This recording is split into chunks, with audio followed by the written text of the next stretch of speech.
Day by day আমি মোবাইলে আসক্ত হয়ে যাচ্ছি এবং রাত্রিবেলায় দীর্ঘ সময় আমি মোবাইলে চ্যাটিং করি, ফেসবুক দেখি, স্ক্রল করি, বিভিন্ন প্রোগ্রাম দেখি। এতে করে আমি বুঝতে পারছি যে আমার ক্ষতি হচ্ছে। ফেরার উপায় কি?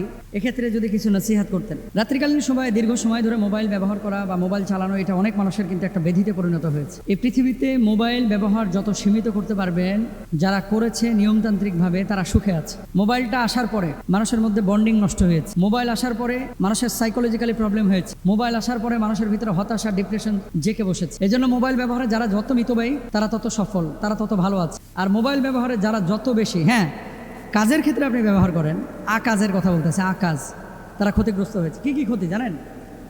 ঘুমের মারাত্মক ব্যাঘাত ঘটে।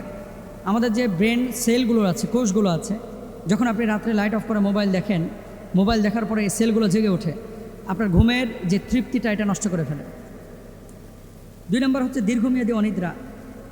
রাত জেগে যদি দীর্ঘমেয়াদী আপনি মোবাইল দেখেন, ধরেন ঘুম আসছিল, আপনি ঢুলছিলেন, তন্দ্রালু ভাব ছিল আপনার, দীর্ঘ সময় মোবাইল দেখেন, দেখবেন ঘুমের ভাবটা কেটে যাচ্ছে, এরপর আর ঘুম ধরছে না।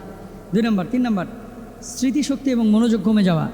এই জন্য আপনারা কখনো অফিসিয়াল কোনো লোককে, যারা মোবাইলে আসক্ত, তাদেরকে নিয়োগ দিবেন না।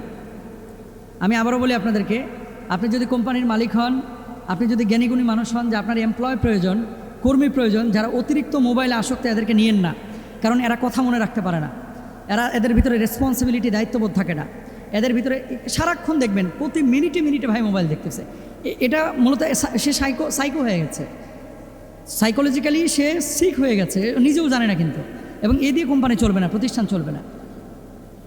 তো মনোযোগ কমে যায়, স্মৃতিশক্তি লোপ পায়, বিষণ্ণতা এবং উদ্বেগের ঝুঁকি বৃদ্ধি পায়, চোখের সমস্যা হয়, চোখ জ্বালাপোড়া করে, ঝাপসা দেখে, চোখ শুকিয়ে যায়, মাথা ব্যথা করে।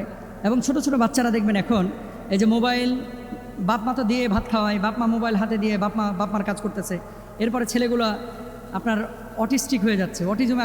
অটিজম যে রোগটা রয়েছে, এটার মতো হয়ে যাচ্ছে, অ্যাবনর্মাল হয়ে যাচ্ছে।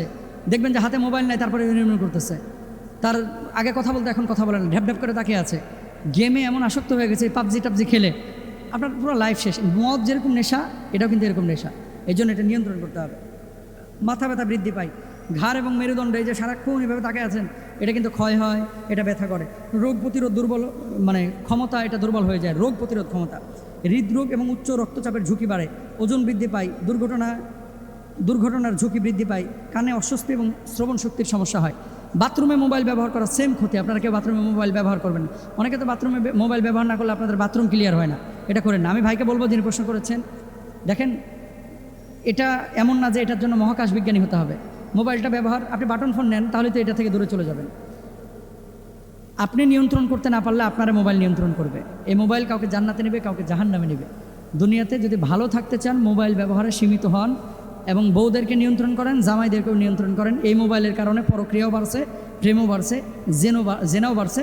আবার মাশাআল্লাহ যারা ভালো কাজে ব্যবহার করে, ওয়াজ, নসিহাত, দিন, এগুলোও কিন্তু মোবাইলের কারণে হচ্ছে। সুতরাং আসুন ভালো কাজে ব্যবহার করি, সীমিত। আল্লাহ তৌফিক দান করুন।